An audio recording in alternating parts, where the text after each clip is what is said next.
On poursuit la série sur Néhémie, comme vous pouvez voir. On est à la partie numéro 4. Et si vous n'avez jamais lu encore ce livre-là, bien, je veux vous encourager à le lire. Si vous aimeriez comme avoir un volet, comment je dirais, comme supplémentaire que vous aimeriez ajouter à ça, bien, vous pourriez lire, si vous voulez suivre au travers de la série, aussi le livre de Esdras qui se passe simultanément dans la même période où on voit deux personnages qui sont des contemporains. Esdras est particulièrement dédié dans la reconstruction spirituelle, dans la reconstruction autour du temple, et puis Néhémie autour de la muraille qu'on a vue la semaine passée. Avant qu'on ouvre le sujet de ce matin, lutter pour la justice, ça a tombé cette semaine, je trouvais que ça tombait bien avec ce qu'on voit dans Néhémie 5 qu'on est rendu ce matin avec notre sujet. Je voyais une nouvelle qui sortait et qui s'attachait facilement, je dirais, avec ce qu'on va voir dans quelques instants.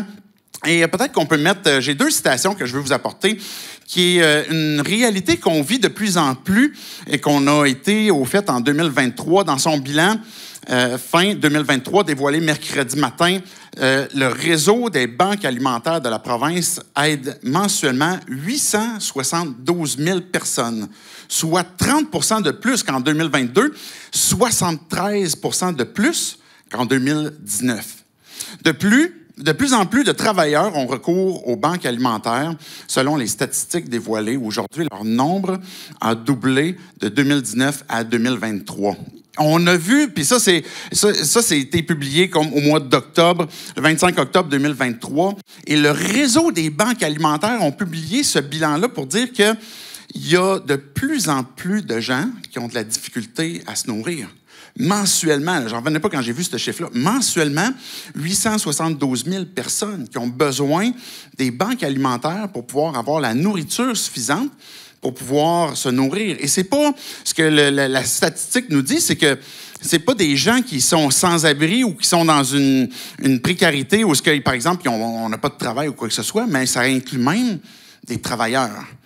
Et la nouvelle qui est sortie la semaine qui vient de passer, qui est sortie dans différents journaux, ça disait que, tandis que les prix de l'alimentation continuent de battre des records, l'année aura été particulièrement payante pour la direction de Métro. Les 5 plus hauts dirigeants de l'entreprise se sont partagés 15,5 millions de dollars en 2023, une hausse de rémunération de plus de 20 % par rapport à celle de l'an dernier. Ça a été sorti, ça a été publié le 20 décembre, mais ça ressortait récemment. Et je l'ai vu la semaine qui vient de passer, cette nouvelle-là. Et puis là, on parle de Métro, puis j'ai rien contre Métro, là, je vais acheter mon poulet là. Mais ça inclut toutes les épiceries. Comment ça se fait qu'on a une hausse de prix pour la nourriture, une hausse de gens significative, même parmi les travailleurs qui sont obligés d'aller dans les banques alimentaires. Et à l'inverse, en même temps, on voit des hausses chez les revenus, par exemple, des dirigeants comme Métro, d'autres épiceries. Je ne sais pas qu'est-ce que ça crée en vous. Puis mon objectif, c'est pas de vous indigner contre les riches ou contre ceux qui font de l'argent ou contre Métro ou quoi que ce soit. Trop tard. Allez chercher le poulet chez Métro. Je vais essayer de me racheter avec le poulet, là, je sais pas. mais l'idée, c'est pas de vous indigner, mais en même temps, ça crée comme un malaise. Je sais pas si vous êtes comme moi, on se dit, mais comment ça se fait? Pourquoi? Puis là, on écoute les commentaires de ces dirigeants-là, puis ils vont avoir différents arguments, acceptables ou pas. Et puis, ils sont pas dans l'illégalité, là. Ce qu'ils font a été légal, du moins ce qu'on voit présentement, là. Puis, il y a aucune accusation qui est faite. Fait qu'ils font de l'argent, et c'est pas un crime que de faire de l'argent. Je dirais même, puis je vais prendre le temps tout de suite de le dire maintenant, c'est pas un crime, mais c'est pas un péché non plus que de faire de l'argent. Fait que si tu es croyant, tu es chrétien, puis tu fais de l'argent, ce qui est aux yeux de la société considéré comme riche, mais c'est pas un péché en soi que d'être riche, que de faire de l'argent.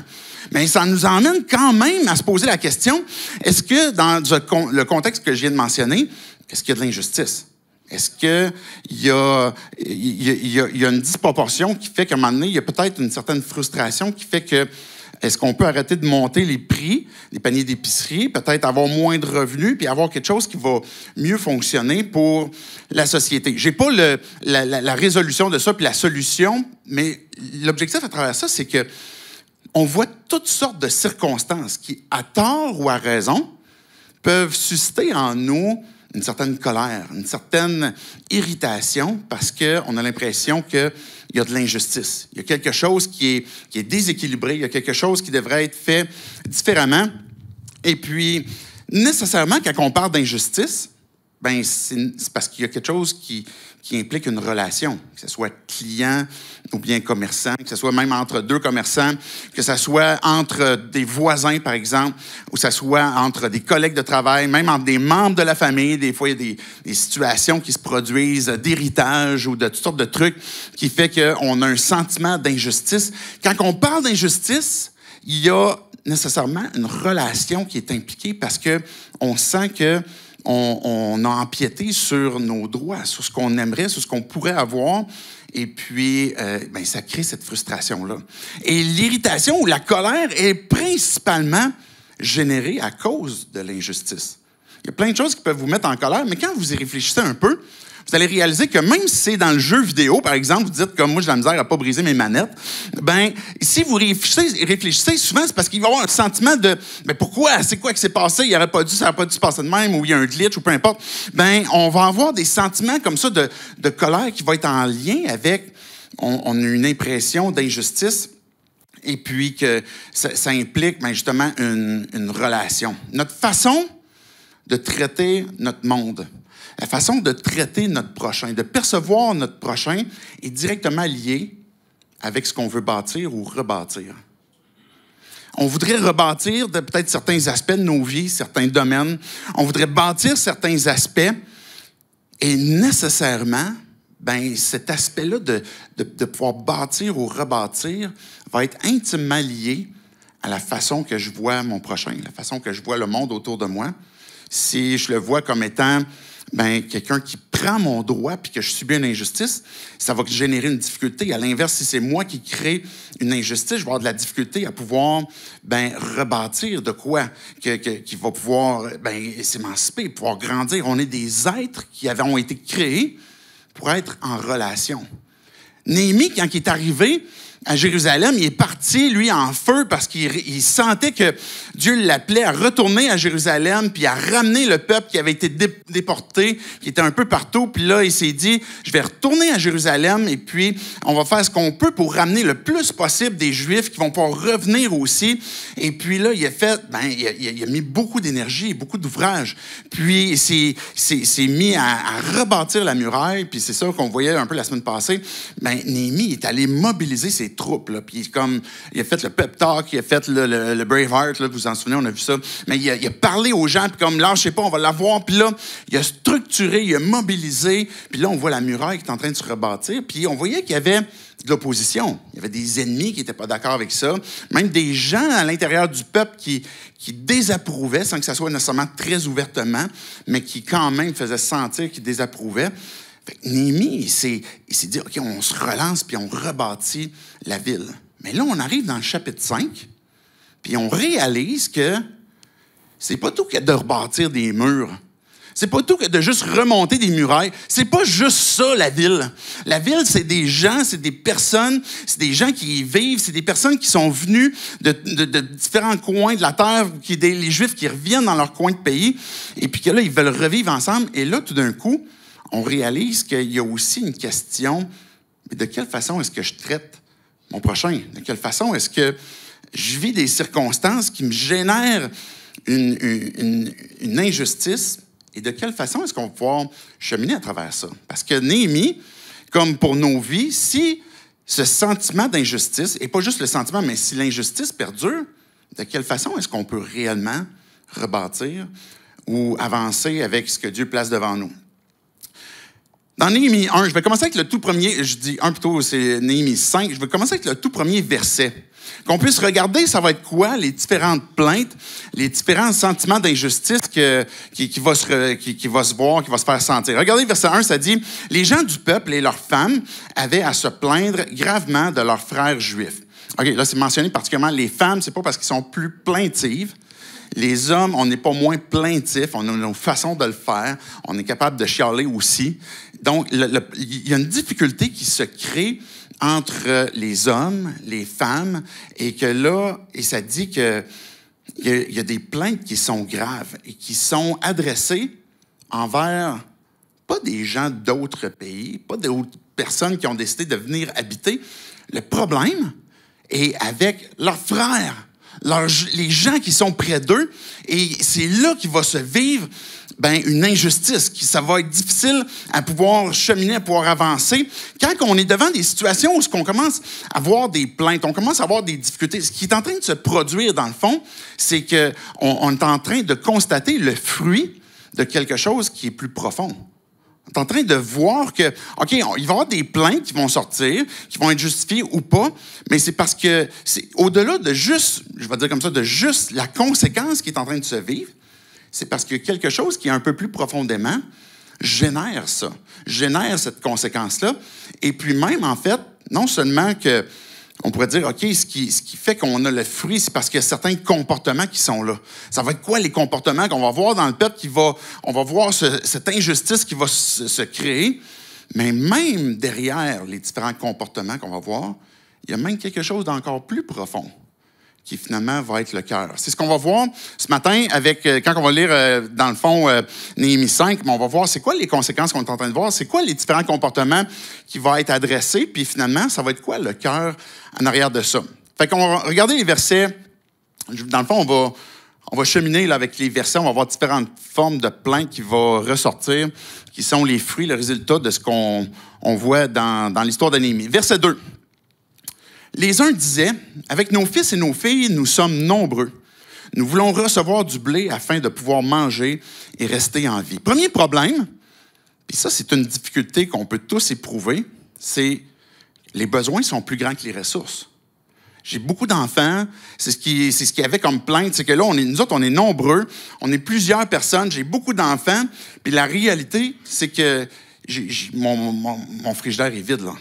Il me reste juste comme une salade de choux ou un chou avec de la moutarde. Puis une carcasse de poulet de chez Métro. Eux autres, ils se disent, il nous manque de la nourriture. Comment ça se fait que on voit des gens près de nous qui vont vivre, qui vont se nourrir, qui n'auront pas de problème, mais nous autres, on n'arrive pas. C'est un problème qui, oui, arrivé à cette époque-là, qui est arrivé même à l'époque de Paul. Vous en souvenez, Paul, à un moment donné, si vous avez lu peut-être un Corinthien, il y avait des gens qui, même à la table du Seigneur, où c'était comme une agape, où les gens apportaient comme une espèce de repas, puis qu'il y avait comme la table du Seigneur. Mais Paul, il disait, il y a des gens parmi vous qui, comme, ils mangent, puis comme ils s'empiffrent, et puis même vont s'enivrer. Puis juste à côté, il y a des gens qui crèvent de faim. Il y a quelque chose, il y a un problème, là. Puis Paul, ce qu'il va dire, c'est qu'il y a un manque d'amour. En Corinthiens 13. Il y avait un manque d'amour. Fait que quand on voit dans l'histoire de Néhémie qu'il y avait des gens qui manquaient de ressources, il y avait nécessairement un manque d'amour, peut-être de gens qui étaient près d'eux. Mais qu'est-ce qu'on fait quand que nous-mêmes, on est dans cette situation-là? Parce que ça va venir générer un stress, une anxiété. Comment je vais faire pour remplir mon frigidaire? Comment je vais faire pour payer mon hypothèque? Comment je vais faire pour payer mon auto? Comment je vais faire pour mettre de l'essence même dans mon auto? Payer mes frais de scolarité. On a tous ces soucis-là, on a toutes ces réflexions-là où, à un moment donné, on arrive dans une circonstance où les besoins sont plus grands que les ressources et on ne sait pas quoi faire. Jésus en a parlé aussi. Sur le Sermon sur la montagne, Jésus a parlé des inquiétudes. On peut s'inquiéter de quoi est-ce qu'on va s'habiller, de quoi est-ce qu'on va manger. Mais Jésus disait, mais votre Père, il le sait. Il sait votre besoin. Recherchez le royaume de Dieu et sa justice. Et toutes ces choses vous seront données par-dessus. Dieu, il nous dit, on a une ressource. Il est la source, il est plus qu'une ressource. Il est notre Père, c'est ce que Jésus disait. Vous avez votre Père qui sait de quoi vous avez besoin. Vous n'êtes pas comme les autres nations qui ne connaissent pas Dieu puis qui ne peuvent pas se tourner vers lui. Mais puisqu'on connaît Dieu, on peut se tourner vers lui pour l'implorer, pour qu'il puisse remplir ces besoins que l'on a, qui sont plus grands que ce qu'on a comme ressources. Et on est tous devant cette éventualité-là, à un moment donné, où on manque, on a besoin de plus. Okay? Je continue de cheminer. Une deuxième difficulté qu'on voit au verset 3, regardez que ça dit. D'autres disaient, « Nous devons donner nos champs, nos vignes et nos maisons comme gage pour recevoir du blé pendant la famine. » Ce que ça dit, dans le fond, c'était que, à l'époque, ça existait déjà de poney, je sais pas, ils allaient porter leur TV. Et puis, ils allaient porter, comme ils mettaient en gage certaines choses. Et puis, ceux qui prenaient en gage, bien, ça nous ramène au verset 1 qu'on disait tantôt, c'était leurs frères. Fait qu'eux, ils prenaient la TV de l'autre, ou ils prenaient le char de l'autre, ou ils prenaient, je sais pas, le cheval peut-être de l'autre. Et puis, puis là, ils disaient, OK, là, je te donne un peu d'argent, mais si tu reviens pas, le chercher, par exemple, demain, mais je le garde ton cheval, là, comme je garde ton champ ou je garde ta maison. Et là, ça créait un stress encore plus grand. Parce que nécessairement, s'ils faisaient ça, c'est parce qu'ils avaient besoin de plus d'argent pour pouvoir s'acheter de la nourriture. Mais là, le stress qui s'ajoutait, c'était... Mais OK, mais là, je peux manger là, mais c'est parce que demain, est-ce que je vais retrouver ma maison? Est-ce que je vais retrouver mon champ? Est-ce que je vais retrouver ce que j'ai de besoin? Et là, les gens commençaient à vivre cette injustice-là. Regardez le verset 4, une autre forme de plainte qui se produisait. D'autres encore disaient, « Nous avons dû emprunter de l'argent en hypothéquant nos champs et nos vignes pour payer le tribut du roi. » On est encore une coche encore plus loin. Là, oui, les besoins dépassent les ressources. On est allé porter des choses à nos frères, nos sœurs pour qu'ils puissent comme nous donner de l'argent en échange, puis comme avec peut-être la menace qu'on perde ce bien-là. Mais là, c'est encore plus que ça. On est obligé d'hypothéquer nos maisons, nos champs, pour payer l'impôt. Et puis l'impôt, ils sont un peu plus sévères à l'époque qu'à notre époque. Et aujourd'hui, tu payes un pourcentage d'intérêt, mais à l'époque, tu pouvais payer pour ta liberté. Tu étais plus libre. Tu étais vendu comme esclave. Et là, imaginez la tension qui pouvait se générer, qui pouvait se créer. C'est-à-dire que là, je place en hypothèque ma maison, je place ces choses-là, parce que là, mon plus grand point de tension, c'est que si je ne paye pas mon tribut, puis ils étaient opprimés à l'époque encore plus que ce que le roi lui-même demandait, qui était demandé à l'empereur, bien là, il était obligé de payer. Et puis, s'il ne payait pas, bien, c'est correct, on va venir te prendre. Toi, ta femme, tes enfants, on va vous disperser, on va vous vendre, puis c'est fini pour vous, là. Et si tu ne payes pas ton tribut. Fait que là, ils étaient obligés d'aller voir leurs frères, puis aller demander de l'hypothèque, d'hypothéquer leur maison pour pouvoir finalement financer l'impôt qu'ils voulaient, qu'ils devaient payer. On va encore plus loin. Le verset 5. Regardez une des plaintes qui se faisait. En réalité, notre chair est pareille à celle de nos frères. Nos enfants sont pareils aux leurs. Et pourtant, nous devons vendre nos fils et nos filles comme esclaves. Plusieurs de nos filles le sont déjà. Et nous sommes sans ressources, puisque nos champs et nos vignes sont devenus la propriété d'autrui. Ils sont rendus qu'ils ont dû comme vendre à leurs frères, d'autres personnes, d'autres Juifs qui étaient là, de leurs enfants. Puis il est en train de dire, là, on est tellement pris à la gorge, on est tellement pris que tout ça qui s'échelonne puis qui est comme en train de monter, qui est en train de se builder, comme on dit en hébreu, ça nous emmène à être en détresse, à craindre pour nos enfants. On perd nos enfants, puis ils sont comme nous, là, puis ils ont des enfants comme nous, puis on est obligé de vendre nos enfants pour eux, ou les vendre comme esclaves pendant un certain temps, et puis que, évidemment, il y a une question de relation. Là. On imagine tout ça, nous, dans notre contexte, qu'il y a une relation brisée de vendre son enfant. Et puis, le premier lien qui est brisé, c'est ce lien parent-enfant, puis de cette intimité qui se crée aussi dans la famille. Mais il faut comprendre que c'est aussi de la main-d'œuvre.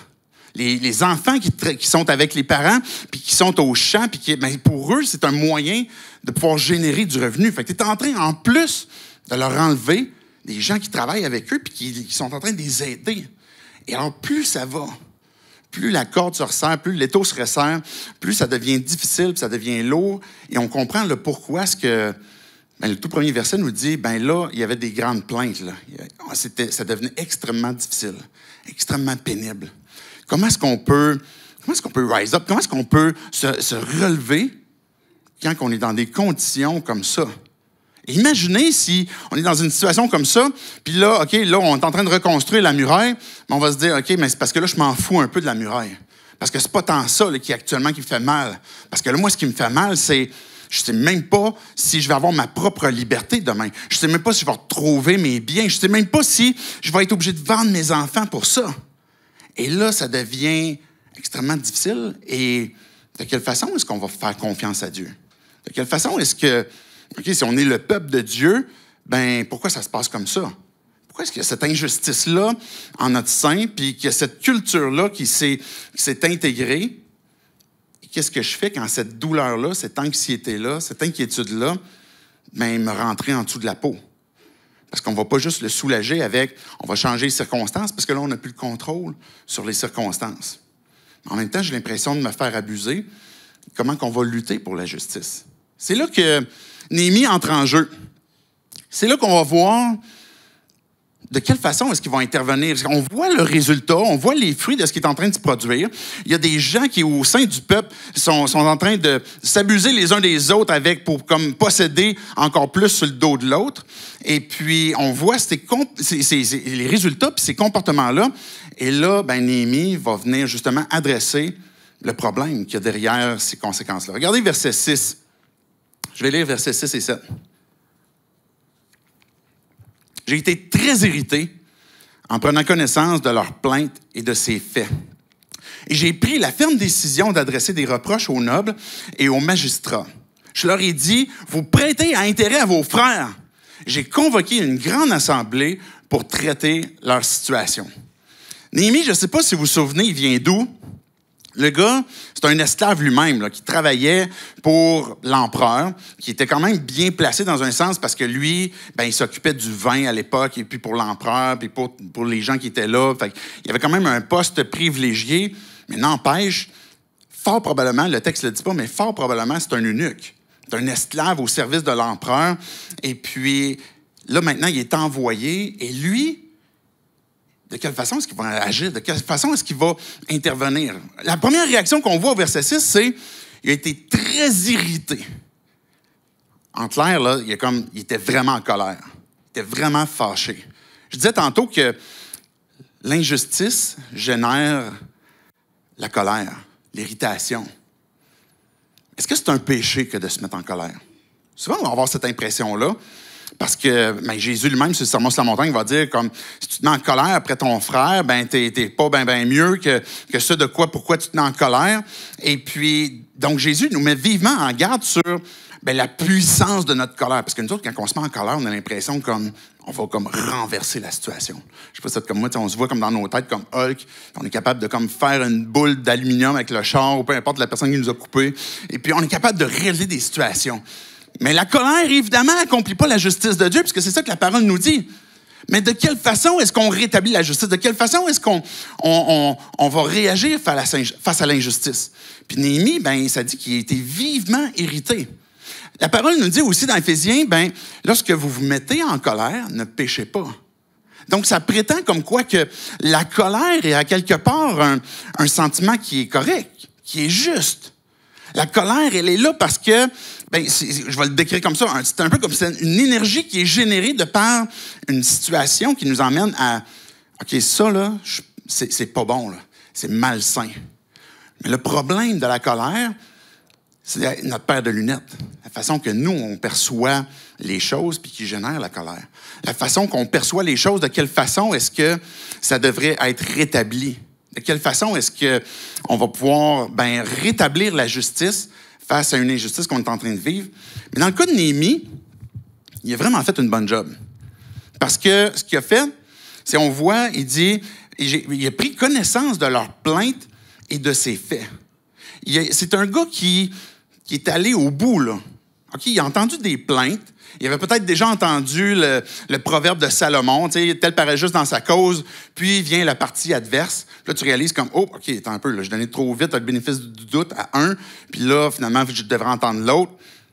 On voit que Néhémie, il est allé au bout, puis il a accueilli des plaintes, puis c'est mentionné comme quoi qu'il est allé au bout des faits. Puis il a constaté que, oui, les plaintes qu'on vient de mentionner sont bien réelles. C'est des choses qui sont vraiment arrivées, qui sont en train de se produire. Et puis là, il dit, j'ai pris la ferme décision. On voit son irritation, puis qui est en train de monter après avoir comme pris les plaintes, les faits. Et puis là, il a pris une ferme décision. Ça paraît banal quand on lit ça.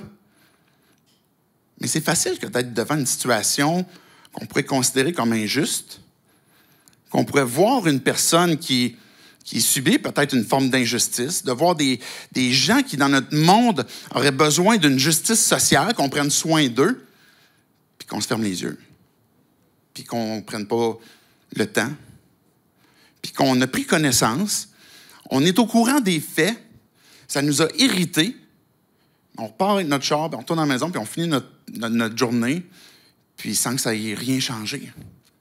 Néhémie, lui, il dit, j'ai pris une ferme décision. C'est intéressant, parce qu'il aurait pu juste dire, comme j'ai pris une décision, il y avait peut-être besoin d'être ferme. Parce que des situations comme ça nous emmènent peut-être à demander du courage. On pourrait voir, moi, la façon que je voyais Néhémie, ben, je le voyais comme un gars comme vraiment courageux, qui a l'air vraiment de comme avoir un tempérament fort, puis comme, là, il y a un problème, puis il met son poing sur la table, puis on va régler la situation. Pas nécessairement. On n'a jamais eu en face de nous, mais il a fallu qu'il prenne une décision, puis il a dû avoir lui-même du courage. N'importe quel leader, même peu importe sa force de caractère, c'est difficile que d'adresser une situation puis de dire, là, il y a un problème. Puis ce qui se produit n'est pas une bonne chose. Puis je vais t'expliquer pourquoi. Et voici de quelle façon Néhémie a utilisé cette énergie-là, son irritation pour dire, OK, ce qu'on est devant, là, maintenant, ces conséquences-là qu'on est en train de voir, bien, le problème derrière ça, c'est le comportement où il y a un manque d'amour. Prenez pas soin. Il y a des gens à côté de toi qui souffrent et puis tu leur charges en plus de l'intérêt, tu profites de leur situation. Néhémie a dû prendre une ferme décision puis de dire, on va en parler, on va adresser ça. Il dit, la suite du verset 7, ça dit, vous prêtez à intérêt à vos frères. Point. Voici mon reproche que j'ai pour vous. Vous agissez mal parce que vous prêtez à intérêt à vos frères. Il a pris cette décision-là, il a pris son courage. Regardez le verset 8. Et je leur ai dit, nous avons, et là, vous vous souvenez, la fin du verset, ça disait qu'il allait finalement adresser ça dans une grande assemblée. Puis là, au verset 8, nous avons nous-mêmes racheté, en fonction de nos possibilités, nos frères juifs vendus aux nations. Mais vous vendez vos frères et vous osez nous les vendre à nous. Ils ont gardé le silence, ne trouvant rien à répondre. Imaginez, là, on est devant une grande assemblée. Néhémie est en train de confronter des leaders qui sont là. Il a pris la ferme décision, puis il s'est dit, je vais aller au bout de cette chose-là. Il leur a adressé le reproche. Vous donnez avec intérêt à vos frères, vous profitez d'eux. Et puis, il est allé, là, il l'a dit. Et ce qu'il est en train d'expliquer, c'est que il y avait des Juifs qui étaient là, qui étaient riches. Néhémie avait beaucoup d'argent de côté, on va le voir dans un instant. Il y a des gens là-bas qui avaient des moyens puis de pouvoir payer, puis de pouvoir comme, payer leur tribut, puis de pouvoir avoir comme le frigidaire tout le temps plein. Et puis, ce qu'ils ont fait, c'est qu'ils se sont dit, OK, là, il y a d'autres frères juifs qui sont dans d'autres endroits, dans d'autres secteurs du monde, puis on va payer pour les ramener ici avec nous. Et là, ils ont commencé à faire ça.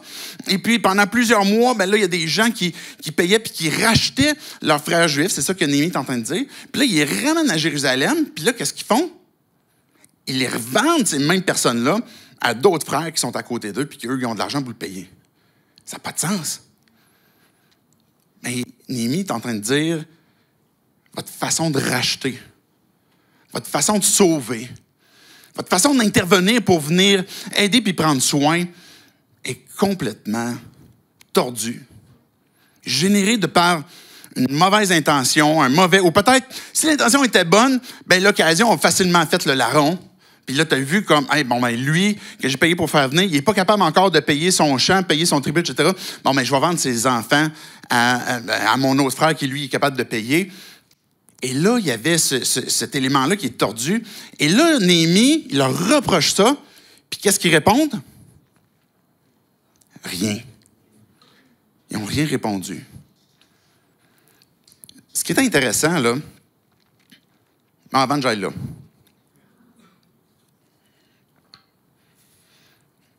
Dieu ne rachète pas de la même façon. Quand que Dieu intervient, quand Jésus intervient pour racheter nos vies, c'est pas ensuite pour nous revendre. C'est pas ensuite pour comme, non, oublie ça finalement, ça me tente plus. J'ai vu une meilleure occasion. Je pensais pas que tu allais me coûter si cher. Je pensais pas que tu allais pas être capable. Quand Dieu nous rachète, on peut avoir cette certitude qui ne sera pas injuste, qui va aller au bout de ce qu'il nous a promis.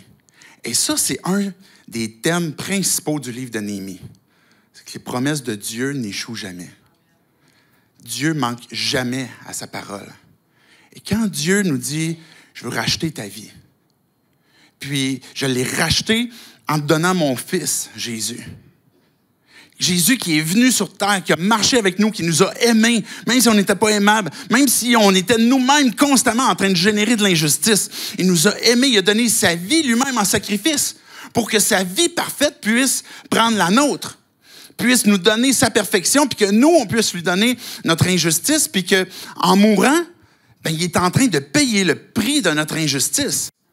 Et non seulement du fait qu'il meurt parce que c'est la conséquence du péché, mais qui a été maudit de son propre père, qui a été séparé de son père à cause de la conséquence de notre péché.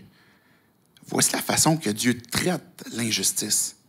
Et sa colère, parce que la colère de Dieu se manifeste parce que, justement, il y a de l'injustice. Et Dieu a pourvu ce moyen-là pour que sa colère puisse être déversée sur la personne de Jésus, son propre fils. C'est complètement fou quand on y pense. Pour que nous, on soit épargnés de ce qui est même, je vais le dire comme ça, ce qui est même pire que l'enfer. En fait, qui est comme certainement le fruit de l'enfer, mais qui nous sauver de la colère de Dieu. Imaginez le prix que Dieu a payé pour nous racheter. Qui c'est qui peut racheter ça? Qui c'est qui a assez d'argent ou assez de comme bonnes œuvres dans sa poche en arrière pour dire « Moi, je vais te racheter ça, Dieu. Je vais m'en occuper. Celui qui t'a racheté. » Il nous a rachetés. Et ce qui a commencé en œuvre dans ta vie, il va le mener à terme. Il va le mener à terme. Et la certitude qu'on a de ça, c'est justement le fait qu'il n'y a personne qui peut racheter ça. Il n'y a personne qui peut renverser ça. Bon, là, je voulais revenir où ce que j'étais tantôt, mais je ne m'en souviens plus. Ah oui, c'est ça. Les gars, ils ne disaient rien. Sur le coup, quand j'ai lu ça, je me suis dit, ils sont bouchés, là. Puis oui, il était bouché. Il n'y avait rien à répondre. Sauf que, quand on se fait pointer le mal qu'on a fait, quand on se fait dire nos quatre vérités, quand on se fait dire le reproche là où on a mal agi, je ne sais pas si vous êtes comme moi, j'ai envie de répliquer. Moi, j'en ai des bonnes réponses. Là. Puis je vais amener l'autre à peut-être comprendre que non, c'est toi qui te trompes, c'est pas tout à fait ça. Puis comme, ils n'ont rien répondu. Puis c'était une bonne chose. Parce que le fait de ne rien répondre, il y avait certainement le choix, ces gars-là, de dire « OK, non, puis de répliquer un peu comme je viens de dire, mais ils ont décidé de rien dire. Ils n'ont pas répliqué. Et puis, ça a été le début d'une bonne réponse. Parce que la suite qu'on voit, c'est que Néhémie dit « Maintenant, là, ce que je veux que vous fassiez, c'est que vous enleviez tous les intérêts, tout ce que vous dites que vous leur réclamez. Maintenant, là, c'est terminé, ça. Ça n'existe plus, c'est fini. » Puis là, ils ont dit, oui, on est d'accord avec ça. Puis oui, on s'engage à faire ça. Ça, là, on appelle ça de la repentance. Quand on est devant une situation où on réalise que, écoute, oui, je subis de l'injustice, mais j'en crée moi aussi. Puis mon propre état devant Dieu est injuste. Puis nécessairement parce que non seulement je fais des fruits d'injustice, mais c'est parce que j'ai ces comportements-là, parce qu'il y a quelque chose qui, dans ma nature, génère de l'injustice. On est fait pour être notre propre Dieu, puis on a envie de prendre l'autre. Et puis, quand Néhémie a adressé le reproche, qu'ils n'ont rien dit, puis qu'ils ont dit, oui, OK, on va revenir sur ce qu'on a fait, puis on va libérer nos frères de dettes qu'on leur a pris, puis d'argent qu'on leur a pris, c'est qu'ils sont en train de mettre en action ce qu'ils ont cru. Et si c'est vrai que je génère cette injustice-là, mais j'ai besoin de m'en repentir. J'ai besoin de la confesser à Dieu. Ça, c'est le point de départ pour être réconcilié avec Dieu, pour devenir son enfant. C'est qu'il y a un moment donné où c'est pas une prière magique, puis c'est pas comme un cierge magique, puis c'est pas comme on vend pas ça comme à la table de don. Là. C'est vraiment une décision où Dieu, c'est toi que je veux suivre. Je veux devenir ton disciple. C'est toi que j'ai besoin qui puisse me donner la vie. Et là, il y a une repentance. Puis c'est le point de départ d'une marche avec Dieu qui va générer du fruit. Parce que la foi qui est vivante va générer un fruit. Comme les conséquences qu'on parlait tantôt qui génèrent des formes d'injustice, parce qu'il y a quelque chose de plus profond. Mais si je crois réellement que ce que Dieu est en train de m'adresser, je crois que ce que Dieu est en train de me dire, ben il y a quelque chose qui va se transformer dans ma façon de vivre. Regardez 2 citations que je veux faire de Deutéronome, que les gens à l'époque de Néhémie auraient pu lire. Deutéronome 15, verset 11. « Il y aura toujours des pauvres... » C'est à la fin, en passant, si quelqu'un cherche la slide en arrière, là, dans mes 2 dernières slides. C'est bon. C'est Jérémie en passant qui est là. Fait que vous lui donnerez une bine tantôt sur l'épaule. Vous dire merci. Deutéronome 15, verset 11, ça dit « Il y aura toujours des pauvres dans le pays. C'est pourquoi je te donne ce commandement. » Rien de moins, là. Il y aura toujours des pauvres. Arrête de penser qu'à un moment donné, on va éradiquer la pauvreté. Ça va toujours être là. Mais voici le commandement que je te donne. Tu ouvriras ta main à ton frère, à celui qui vit dans la misère et la pauvreté dans ton pays. C'est ça le cœur de Dieu. Dieu, il ne cherche pas comme à nous rendre encore plus pauvres, puis à nous opprimer, puis à nous rendre la vie encore plus difficile. La justice de Dieu, Dieu veut l'accomplir. Ultimement, elle va s'accomplir quand que Dieu va rétablir toutes choses dans l'état qu'il a prévu. Mais en attendant, il va dire à son peuple, il va dire à l'Église, ouvre ta main, prends soin. Et ça, c'est un pas de foi. Les gars de Néhémie, à l'époque, qui se font dire, OK, tu prêtes à intérêt, puis c'est contre la loi. C'est contre la loi de Moïse. Maintenant, le commandement de Dieu, c'est ouvre ta main. Mais c'est ça que tu dois faire. Puis c'est ça qu'on a vu des gars qui sont repentis, qui n'ont rien dit, puis qui ont dit oui, OK. Regardez Deutéronome 23, 20. À ton frère, tu ne prêteras pas à intérêt, afin que l'Éternel, ton Dieu, te bénisse dans tout ce à quoi tu mettras la main, dans le pays où tu vas entrer pour en prendre possession. Tu ne vas pas juste voir comme la bonne occasion de l'autre qui est comme en misère, puis tu vas profiter de lui. Tu vas lui prêter, puis ça va être à 0% d'intérêt. Parce que tu vas en prendre soin, parce que tu vas l'aimer. Tu vas ouvrir ta main. Puis c'est un pas de foi parce que Dieu, il dit, c'est moi qui va te donner les intérêts. C'est moi qui va vouloir, je veux te retourner. L'amour que tu as pour ton frère, quelque part, c'est parce que tu comprends que c'est parce que je t'aime, puis c'est parce que je veux déverser aussi cette bénédiction sur toi. Et maintenant, mais ça génère quoi comme réponse? Et ces gars-là se sont repentis, ils n'ont rien dit. Puis, ça implique aussi le fait que, regardez verset 9, « J'ai ajouté ce que vous faites n'est pas bien. Ne devriez-vous pas marcher dans la crainte de notre Dieu, ne serait-ce que pour éviter les insultes des nations qui nous sont hostiles. » Néhémie va dire, votre motivation devrait être la crainte de Dieu. Ce n'est pas la crainte, on en a déjà parlé à quelques reprises, quelques occasions. C'est pas cette idée comme j'ai peur de Dieu, j'ai tellement peur que ma motivation va comme j'ai peur qu'il va me lancer comme une éclair du ciel, puis là, c'est pour ça que je fais le bien. Mais c'est parce que je l'honore, parce que je l'aime, c'est parce que je comprends que ce qu'il me demande, c'est ce qu'il veut pour ma vie. Et ce que Dieu veut pour ma vie, je veux le mettre en pratique, je veux le vivre, et puis ça va générer ce profond respect dans mon être de « OK, mais ce que je crois, je vais le vivre. Puis je vais le mettre en pratique. » Et puis, puis là, Néhémie disait, même si c'était au moins que pour éviter les insultes des autres nations qui nous sont hostiles, parce que là, ils voient bien que vous avez racheté vos frères dans leur pays, vous les ramenez, puis là, vous les vendez entre vous. C'est complètement dingue. C'est même les gens des autres nations qui ne connaissent pas Dieu, puis qui ne connaissent pas de quelle façon Dieu intervient dans leur vie, il est en train de vous regarder et vous dire, vous êtes fous. Vous agissez mal, même entre vous. Puis Néhémie est en train de leur dire, vous auriez dû au moins même considérer ça.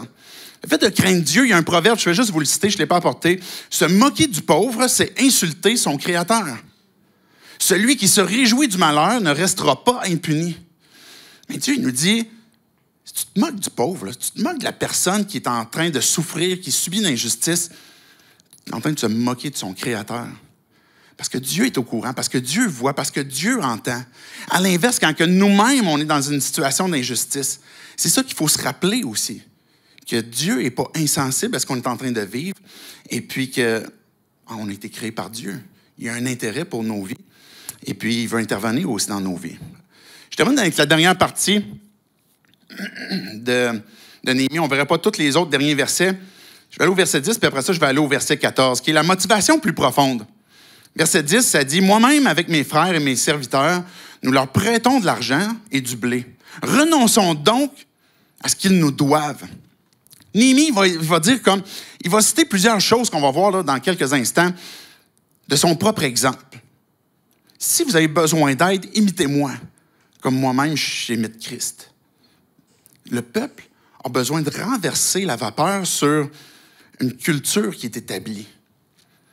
On voit comme le malheur chez l'autre, mais on voit une bonne occasion de pouvoir faire de l'argent sur lui. Puis là, Néhémie est en train de dire, ça doit être renversé, là. Je vais vous expliquer comment est-ce que je vois les choses. Je vais vous expliquer de quelle façon est-ce que Dieu me parle. De quelle façon est-ce que Dieu me place les choses sur mon cœur. En fait, moi aussi, j'ai prêté de l'argent. Puis savez-vous quoi?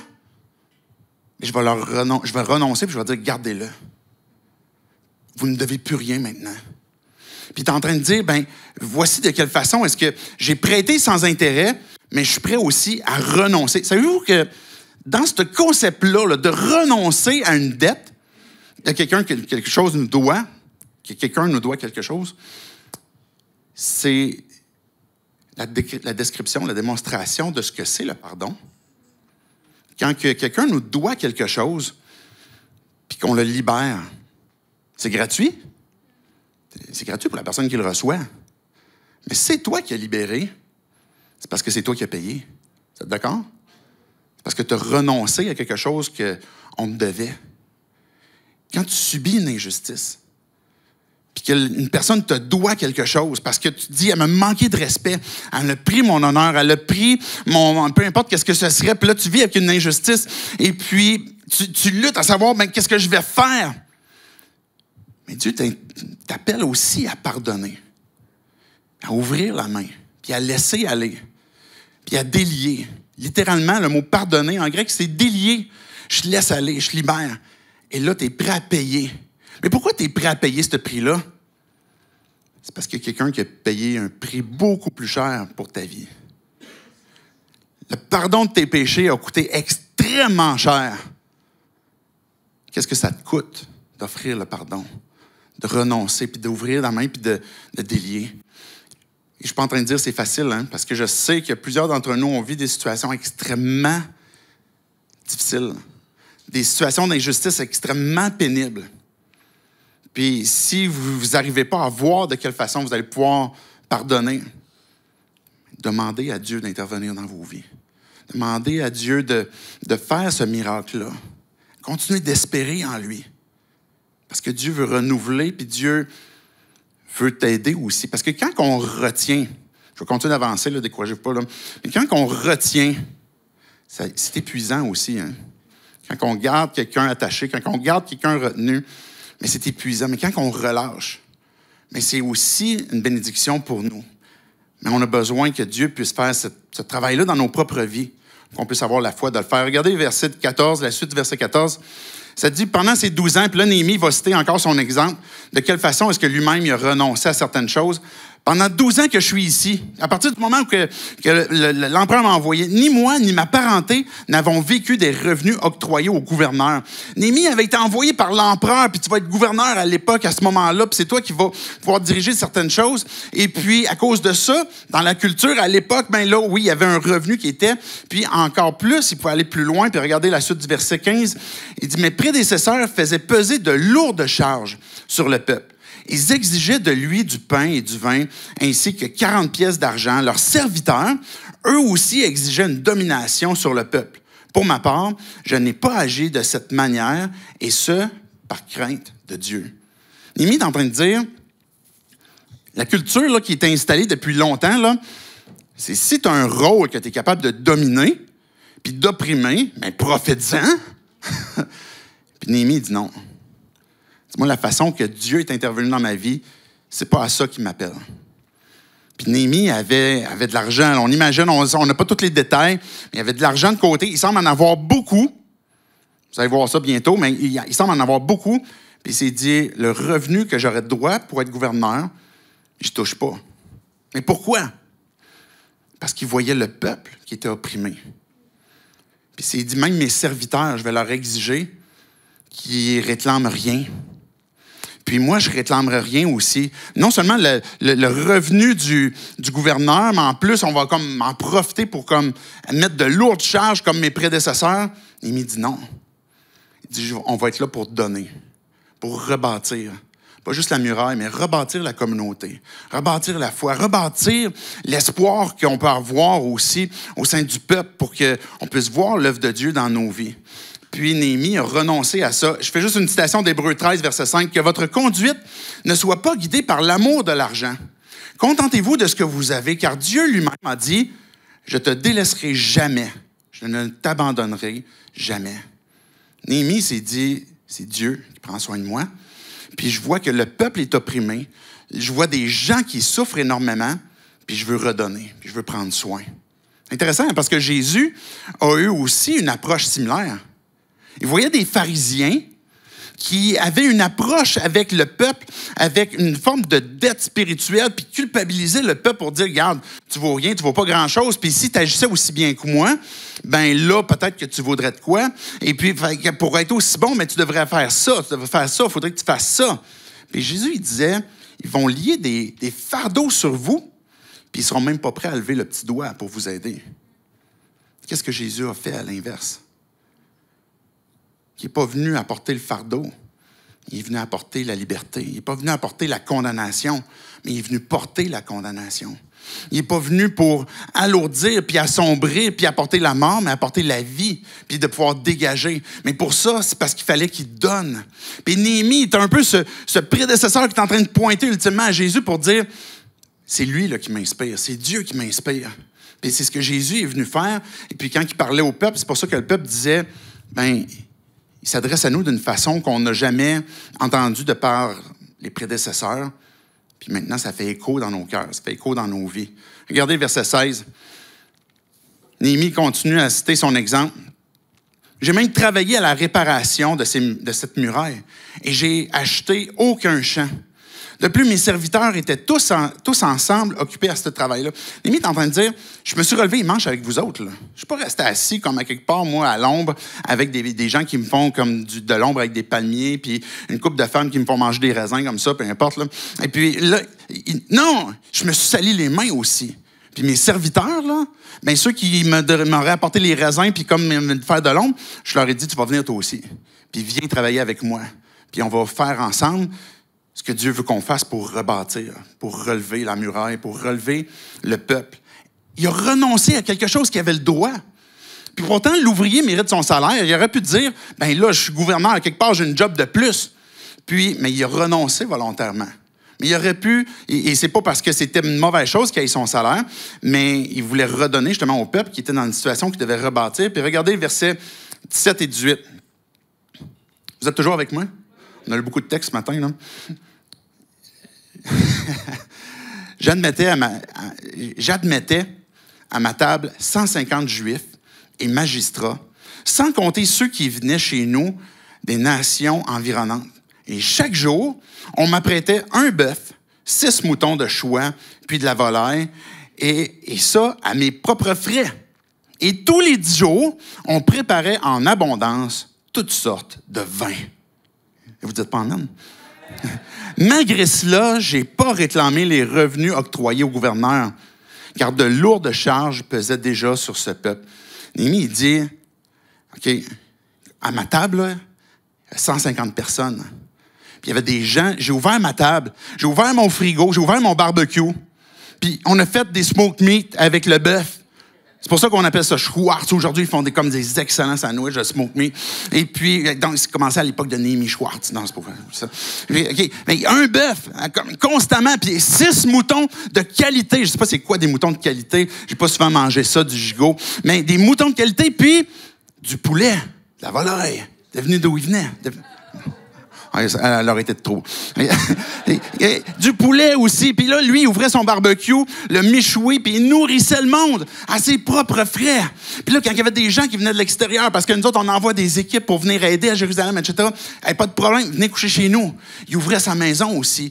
Puis il donnait, puis il prenait soin, il ouvrait. Et Néhémie était riche, il y en avait. Puis l'idée ici, c'est pas que je donne uniquement si je suis riche. Mais ce que Néhémie est en train de dire, il est en train de parler au peuple, il est en train de parler à ses frères, il est en train de dire, avec ce que tu as, est-ce que tu peux prendre soin? Est-ce que tu peux donner? Voici ce que moi j'ai. Puis je pense pas qu'il est en train de faire étalage pour dire, moi, c'est comme un bœuf par jour, c'est comme des moutons, puis de la volaille, puis regardez-moi. Non, il est en train de dire, avec ce que j'ai, là, je leur donne parce que je veux prendre soin. Qu'est-ce que toi, tu as dans ta main? Qu'est-ce que toi, tu as? De quelle façon est-ce que tu peux soutenir, que tu peux ouvrir ta main? Puis te dire, ben, parce que je crains Dieu, parce que j'aime Dieu, je suis en train de l'honorer, parce que je comprends que Dieu est en train de m'interpeller. De quelle façon est-ce que je peux intervenir face à une situation d'injustice qui est devant moi? Puis aux 10 jours du bon vin, souvenez-vous, c'était quoi la job de Néhémie? C'était une chanson. Il connaît sa chanson. Non, il n'était pas celle-là. Et il savait c'était quoi le bon vin. Ouais, bon, c'est une joke de pasteur. Ça, c'est comme en bas des jokes de papa, là, des jokes de père, là, c'est comme joke de pasteur. Okay? Mais le gars, là, il savait c'était quoi, là, et c'est lui qui donnait le vin à l'empereur, puis comme aux délégations royales qui venaient, etc. Puis il s'est dit, moi, aux 10 jours, je connais la bonne recette, je connais les bons vins, puis on va en servir en abondance parce que je veux faire du bien, je veux bénir. Mais le vin n'était pas comme une obligation, mais c'était le surplus pour dire, je veux faire du bien.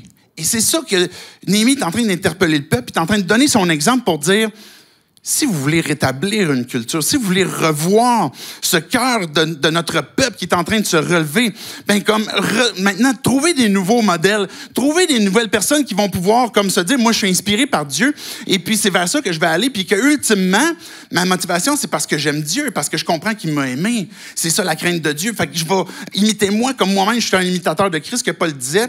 Néhémie est en train de dire ça un peu en quelque sorte. Puis regardez le tout dernier verset. Mon Dieu, souviens-toi pour mon bien de tout ce que j'ai fait pour ce peuple. C'est intéressant parce que Néhémie termine avec cette dernière prière en disant, souviens-toi de moi. Mais c'est pas parce qu'il a peur que Dieu oublie. Puis c'est pas parce que quand que Dieu décide d'oublier nos péchés, parce qu'il a décidé de nous pardonner, parce qu'on est venu devant lui, on s'est repenti. C'est pas parce que dans l'absolu, il s'en souvient plus. Comme, hey, je me souviens plus, c'était quoi t'as fait? C'est parce qu'il a choisi de ne pas rappeler. Il a choisi que si la condamnation, elle est tombée, puis que le prix a été payé, c'est terminé. On ne ramènera pas ça. Et puis quand que Néhémie est en train de dire, j'ai agi avec amour, j'ai agi avec foi. Puis maintenant, Dieu, ce que je te demande, c'est d'intervenir aussi dans ma vie, puis de révéler ta grâce, de donner ta grâce. C'est une prière qui peut inclure cet aspect-là de Dieu, souviens-toi de moi pour mon bien, souviens-toi de quelle façon est-ce qu'on est en train d'agir. Puis vous savez ce qui est arrivé à l'époque de Néhémie? Juste avant qu'on arrive au livre de Néhémie, si vous lisez la Bible à partir du début, mais vous allez arriver à un moment donné où ce que les livres qui vont s'adresser au peuple vont être de plus en plus sombres, de plus en plus négatifs par rapport au fait que le peuple est de plus en plus dans l'idolâtrie et de plus en plus détourné de Dieu. Puis ils s'en vont vers toutes sortes d'idoles qui vont satisfaire leurs propres besoins, leurs propres désirs. Puis quand Néhémie revient, à cette époque-là, de ce retour-là, le peuple n'est pas retourné vers des idoles, comme à l'époque qu'il y avait en Canaan. Et oui, il peut y avoir des idoles de cœur, évidemment, des choses auxquelles il aspirait.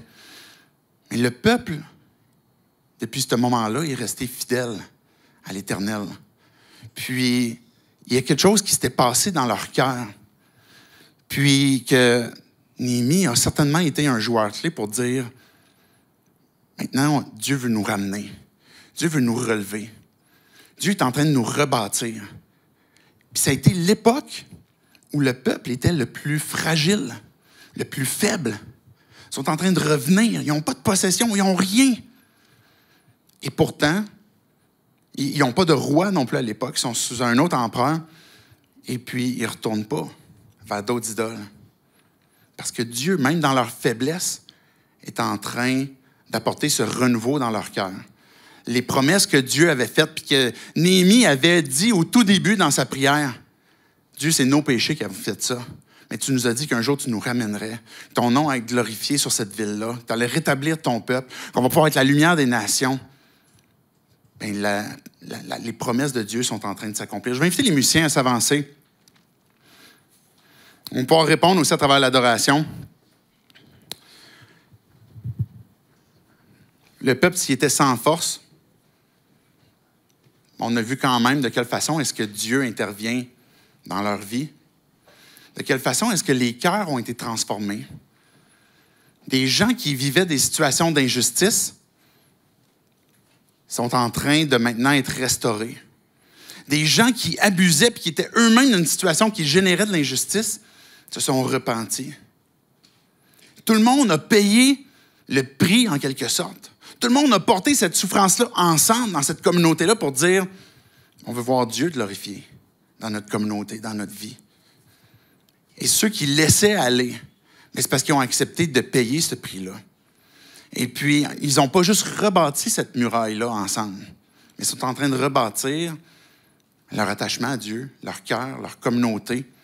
Puis Dieu est en train d'intervenir dans leur vie, malgré leurs faiblesses.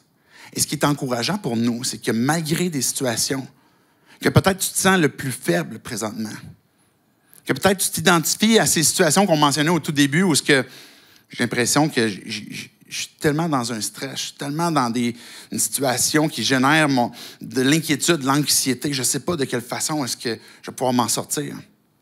Mais même dans des situations de faiblesse, Dieu est en train de dire, je vais intervenir dans ta vie. Et Dieu veut nous appeler à lui faire confiance. Mais ce n'est pas toujours évident de faire confiance. Mais Dieu nous appelle aussi à oui, lui faire confiance si on est dans une situation de faiblesse, mais même à lui faire confiance si on est dans une situation où ce qu'on peut aider aussi, où ce qu'on peut intervenir, où ce qu'on peut ouvrir la main, puis soutenir peut-être notre prochain, notre proche, parce que la justice est intimement liée à des relations et ultimement notre relation avec Dieu. Je vais terminer par la prière. Je vais vous inviter à vous lever avec moi. Et je ne vous force pas si vous voulez rester assis, si vous êtes plus à l'aise assis, mais sinon, je vais vous inviter à vous relever, comme à l'époque de Néhémie. Je vais prier, puis après ça, on va pouvoir répondre à travers la louange aussi pour louer Dieu de ce qu'il fait dans nos vies, de ce qu'il est en train de faire. Dieu, on veut te dire merci parce que cet exemple-là qu'on vient de voir dans Néhémie nous montre de quelle façon est-ce que tu transformes les vies, de quelle façon dans des situations où on peut être extrêmement faible que tu veux intervenir. De quelle façon est-ce que dans une situation où on a l'impression qu'il y a de l'injustice autour de nous, on ne sait pas de quelle façon, ou peut-être qu'il y a autour de nous qu'on est nous-mêmes en train de subir, de ces stress, de ces anxiétés, de ces inquiétudes où on ne sait pas de quelle façon on va pouvoir sortir de cette situation-là, mais que tu es au courant, puis que tu veux ouvrir ta main, ta propre main pour nos vies. Mais Dieu, tu nous interpelles aussi à te faire confiance. Et c'est ça qu'on veut faire ce matin, c'est ça qu'on veut renouveler. On veut renouveler notre foi en toi, notre confiance en toi. De croire que Dieu, c'est de ta main que vient toute chose. Et Dieu te fait confiance aussi pour chacun d'entre nous qui pouvons tendre la main, qui pouvons aider, qui pouvons prendre soin ou intervenir pour lutter contre l'injustice de la façon que toi, tu l'as pourvu, que de prendre soin, que de redonner, que de laisser aller. Et Dieu, que nos cœurs puissent être humiliés, que nos cœurs puissent être humbles devant toi, repentants, puis que ta gloire puisse resplendir aussi dans nos vies, à travers nos vies. Dieu, je te prie pour notre assemblée, notre Église, que tu puisses nous rendre semblables à toi, qu'on puisse être, Dieu, cette Église que tu veux que l'on soit, qu'on peut aider, qu'on peut soutenir, qu'on peut encourager les uns les autres. Dieu, on veut être cette Église qui correspond à cette famille que tu veux que l'on soit. On ne va pas juste comme aider avec des bonnes paroles, mais comme Néhémie a fait, il a pris une ferme résolution, mais que Dieu, on puisse être cette Église qui croit, mais qui aussi agit. Et que tu nous donnes, Dieu, les ressources aussi pour pouvoir aider, pour pouvoir prendre soin. On te remet ce projet entre tes mains de déménagement qui s'en vient ou d'autres opportunités qu'on aura, mais que tu nous conduises dans ta volonté, puis que tu sois glorifié. En ton nom, Jésus compris. Amen.